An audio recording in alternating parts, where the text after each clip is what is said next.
मदनपुर गांव में किशन और मदन नाम के दो भाई रहते थे। किशन पैसे वाला था जबकि मदन गरीब था। किशन एक ढाबा चलाता था। पहले मदन और किशन दोनों ही मिलकर ढाबा चलाते थे, पर जब ढाबा अच्छा चलने लगा तो किशन ने मदन को अपने घर और काम से अलग कर दिया। मदन सीधा सादा था, इसलिए कुछ नहीं बोला। मदन ने शुरू से ही खाना बनाना सीखा था, इसलिए उसने अलग होने के बाद एक छोटे से ठेले पर कढ़ी चावल बेचना शुरू कर दिया। गांव में किशन का ढाबा होने की वजह से मदन के कढ़ी चावल का ठेला ज्यादा नहीं चलता था। मदन दयालु स्वभाव का था। वो गरीब और भूखे लोगों को भोजन मुफ्त में ही खिला दिया करता था। मदन की बेटी रूपा के पैर में चोट आ गई थी, जिस कारण वो ठीक से चल नहीं पाती थी और उसका इलाज शहर में ही हो सकता था, जिसके लिए मदन को 2 लाख रुपए की जरूरत थी। पर मदन के पास इतने पैसे नहीं थे कि वो अपनी बेटी का इलाज करा सके। इस बात को लेकर वो बहुत परेशान रहता था। क्या करूं? शहर के डॉक्टर ने बोला है कि रूपा का इलाज जितनी जल्दी होगा पैर उतनी जल्दी ठीक हो जाएगा। अगर देर हो गई तो उसका पैर हमेशा के लिए खराब हो जाएगा। एक बार किशन भैया से बात करके देखता हूँ, शायद वो थोड़ी मदद कर दें। मदन अपने भाई से इस बारे में बात करने के लिए जाता है। पागल हो रहा है क्या? 2 लाख रुपए कोई छोटी रकम थोड़ी होती है। एक तो पहले ही मेरा ढाबा ठीक से नहीं चल रहा, घर में बड़ी दिक्कत चल रही है, और फिर तू तो कढ़ी चावल का ठेला लगाता है। तेरी कमाई नहीं होती क्या जो मुझसे मांगने के लिए आ गया? किशन अभी मदन पर गुस्सा हो ही रहा था कि तभी एक बूढ़ा व्यक्ति किशन के ढाबे पर आता है। भैया कुछ खाने को दे दो, बहुत भूख लगी है, भगवान तुम्हारा भला करे। लो, एक मांगने वाला पहले आया, दूसरा मांगने वाला बाद में आ गया। जब देखो मेरे ढाबे पर भिखारियों की भीड़ लगी रहती है। मेरे ढाबे से फूटी कौड़ी तो क्या, एक निवाला भी किसी को नहीं मिलेगा। चलो जाओ यहाँ से। मदन समझ गया था कि कहीं न कहीं किशन ये सब उसे ही सुना रहा है। वो निराश हो जाता है। बूढ़ा व्यक्ति भूखा ही वापस जा रहा था। तभी मदन उसे आवाज लगाता है। अरे बाबा रुको, पास ही में मेरा ठेला है, वहाँ पर चलो, मैं कुछ खिलाता हूँ।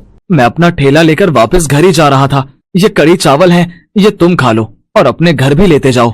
जीते रहो बेटा, भगवान तुम्हें जीवन की हर खुशी दे।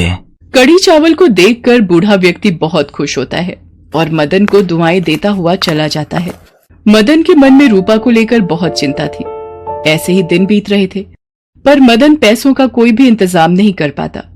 एक दिन मदन जब कढ़ी चावल का ठेला लगा रहा था, तभी वहां से कुछ साधु महात्मा गुजर रहे थे। सभी महात्मा बहुत भूखे थे। वो आपस में बात करने लगे।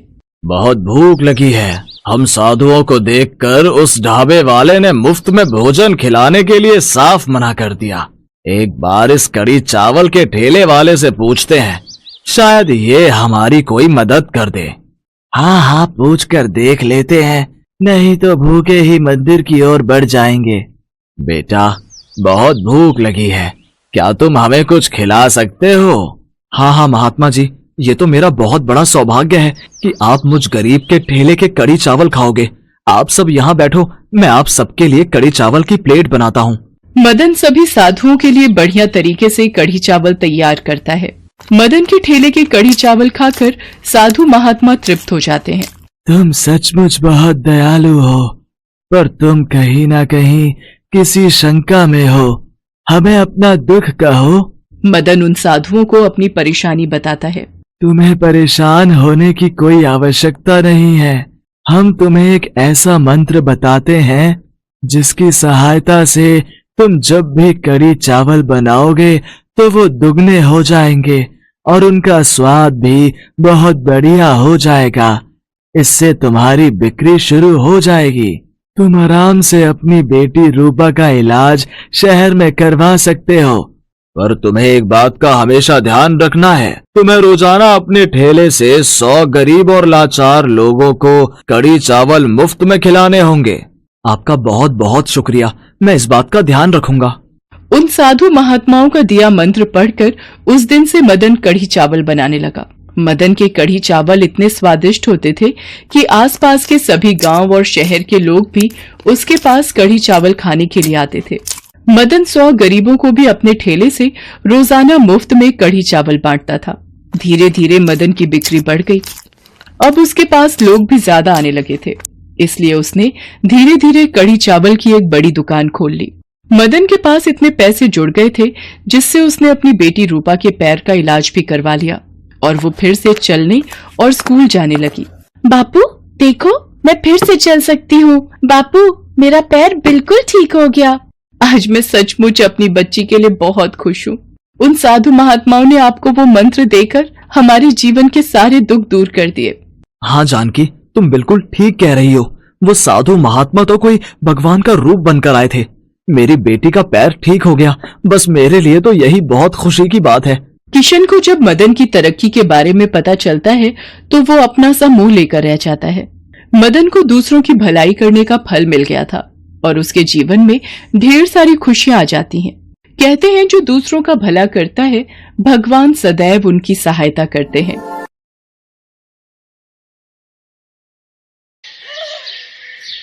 सुनो, आज भगवान की कृपा से हमारा ढाबा खुल ही गया। अब देखना, हमारे हाथ का स्वादिष्ट और बढ़िया खाना खाकर ग्राहक उंगलियां चाटते रह जाएंगे।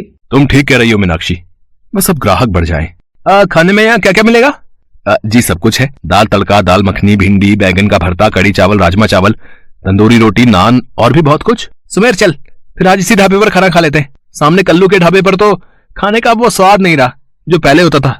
मेरे ढाबे के सामने ये नया ढाबा खुल गया है। मेरे तो ढाबे पर ग्राहक आने ही बंद हो गए हैं। मीनाक्षी और महेंद्र का चलता हुआ ढाबा देखकर कल्लू जलन से भर जाता है। ये एक और सामने ढाबा खुल गया, कोई ना कोई मुसीबत आ ही जाती है। हमारा ढाबा अच्छा चल पड़ा है, सचमुच ये देखकर मैं बहुत खुश हूँ। हमारा ढाबा इसी तरह चलता गया तो वो दिन दूर नहीं जब हम अपना एक बड़ा होटल खोल लेंगे। उस गांव में ठाकुर गज्जन सिंह का राज चलता था। ठाकुर गज्जन सिंह के आदमी आए दिन बाजार में बनी दुकानों पर आकर अपना रौब झाड़ते थे और दुकानदार को परेशान करते थे। एक दिन ठाकुर सज्जन सिंह के आदमी बाजार में घूम रहे थे, तभी उनकी नजर मीनाक्षी और महेंद्र के ढाबे पर पड़ी। ओहो, गांव में नया ढाबा खुल गया है और गज्जन सिंह के आदमियों को नहीं पता।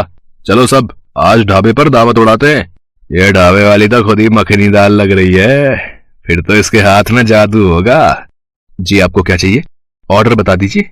अरे तू सामने से हट कड़वे करे ले, उस मीठी खीर को हमारे पास भेज। देखो तमीज से बात करो, वो मेरी पत्नी है।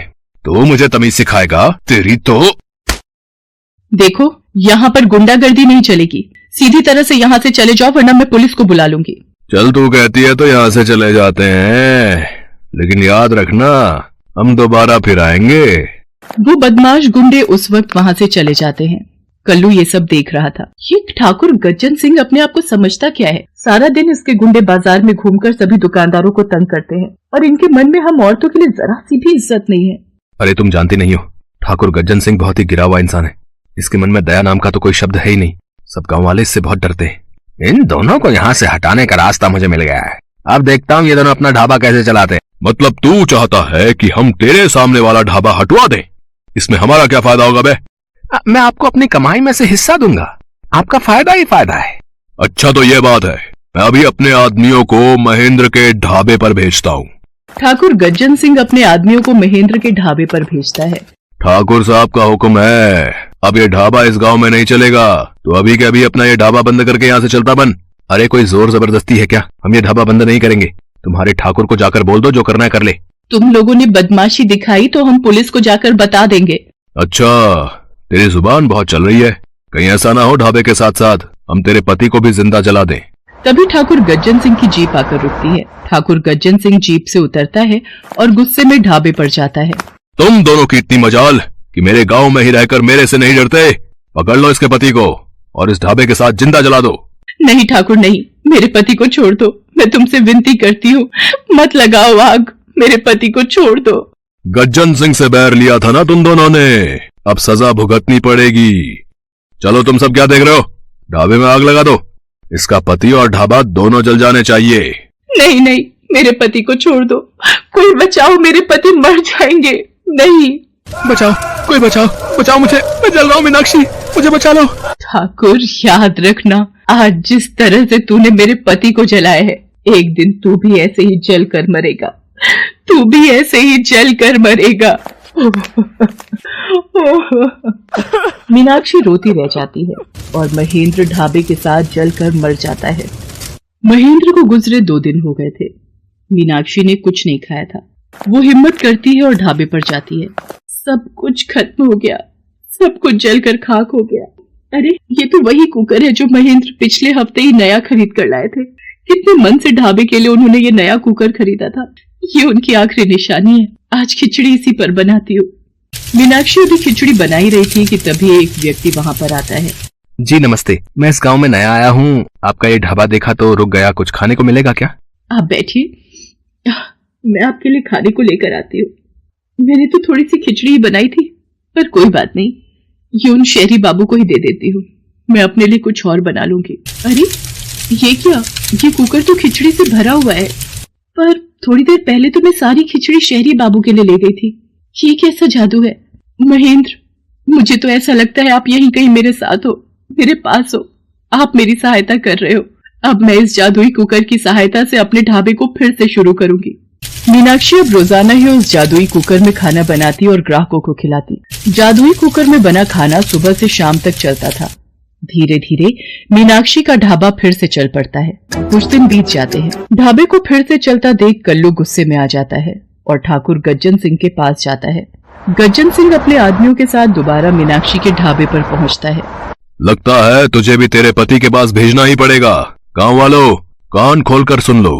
जिस किसी ने भी मेरे हुक्म का विरोध किया या मेरे खिलाफ जाकर कोई काम किया, उसका यही अंजाम होगा।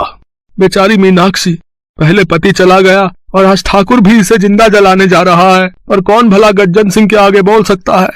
अब तो भगवान ही मीनाक्षी को बचा सकते हैं, वही कोई चमत्कार कर सकते हैं। इस पूरे गांव में कोई भी माई का लाल नहीं है जो गज्जन सिंह के आगे सिर उठाकर बोल सके। जला दो इसे। गज्जन सिंह के आदमी मीनाक्षी को जलाने ही जा रहे थे कि अचानक गोलियों की बौछार से वो घबरा जाते हैं। खबरदार, किसी ने भी भागने की हिम्मत की। शहरी बाबू, आप पुलिस इंस्पेक्टर, आप इसे मत छोड़ना। इस गज्जन सिंह ने मेरे पति को जिंदा जला दिया था। गज्जन सिंह पुलिस से बचने के लिए मीनाक्षी के ढाबे में घुस जाता है। तभी चूल्हे पर रखा कुकर फट जाता है और गज्जन सिंह आग में झुलस जाता है। गज्जन सिंह को उसके गुनाहों की सजा मिल गई थी। शायद महेंद्र ने खुद गज्जन सिंह के पापों की सजा